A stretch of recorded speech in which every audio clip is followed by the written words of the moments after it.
Hello, this is Dominique Amara, and today I'm going to do a quick video on the topic of rejection. Now, I know there are many examples and situations where you may feel rejected. You may be rejected by family, by friends, acquaintances, a job that you applied for. I mean, there are so many situations and examples of rejection. Now, if you haven't experienced rejection, I assure you, your time is coming. We're all going to experience it in one way or the other, but there is a way that we can respond as Christians. And so I just wanted to talk about that briefly in this video today. Now, in my personal experience, I've dealt with rejection from people mainly because of my faith, or my beliefs. It's like, well, she's a Christian, so she might think she's too good, too good for us, goody two shoes, or, you don't get invited to things, or because people may feel you're judging them, or, I don't really know, but I have experienced rejection because of my beliefs and just trying to live a righteous life. I've also experienced rejection. Well, my husband and I have experienced rejection due to his career choice. He is in law enforcement. And so with everything that has been going on lately, we've experienced rejection from family, friends, people that we didn't expect to kind of disappear into thin air, kind of did. So, just experiencing rejection from people that you didn't expect to be rejected by.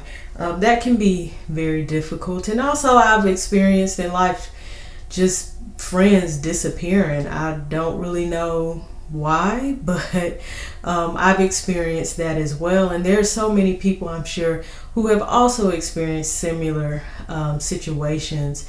But those are just some personal experiences. But even in those personal experiences, a lot of that culminating over the years can lead to feeling lonely, unwanted, and sad, because you don't know why you're being treated this way or why people are rejecting you and people are leaving you.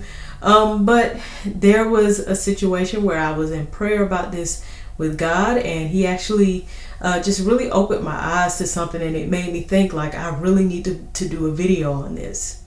So I was in prayer about this one morning, just asking God to help me with the feelings of sadness due to being rejected, and just that lonely feeling that some of us may get when we're rejected. But one thing he reminded me of was how there have been many times where I've rejected him.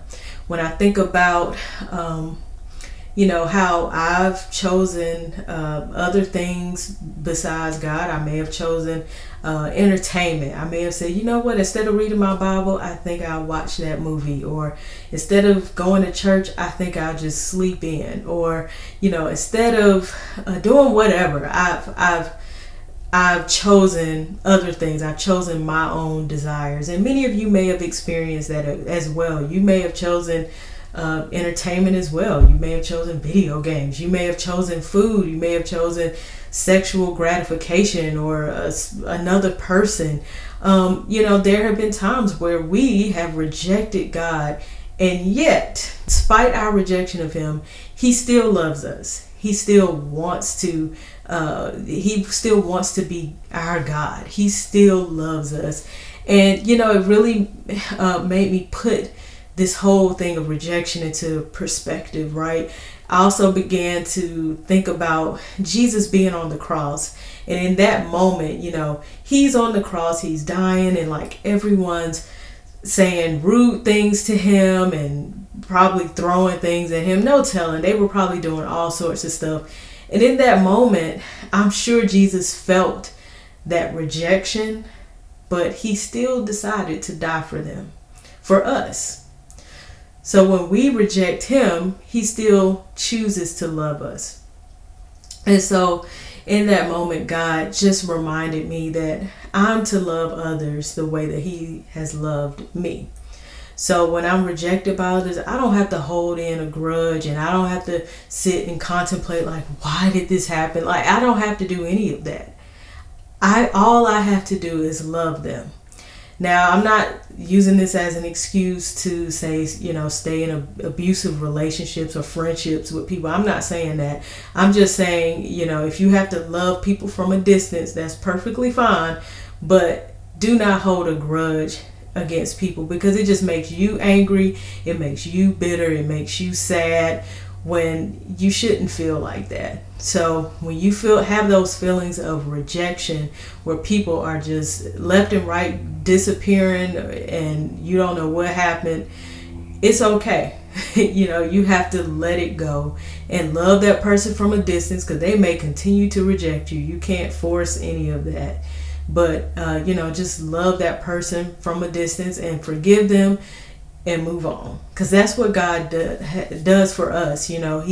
If we come to him and say, God, please forgive us, for our rebellion, for our rejection of you, he's going to forgive us. He's going to still offer us mercy and grace. And so we should do the same. So I want to just leave you with this scripture, 1 Corinthians 13, 4-7. And this scripture is all about love, right? So it says, love is patient and kind. Love is not jealous or boastful or proud or rude. It does not demand its own way. It is not irritable, and it keeps no record of being wronged.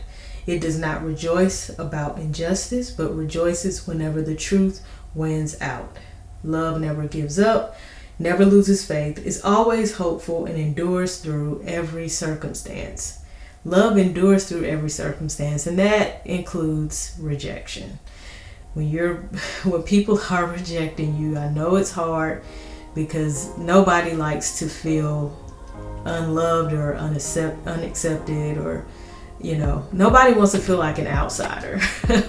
But as Christians, honestly, we can expect that. And even in those feelings, in every circumstance, we can continue to love as Christ loved us. I hope this video has been encouraging. If you liked this video, please like the video, subscribe, leave a comment, and I really appreciate that. Thank you so much for watching.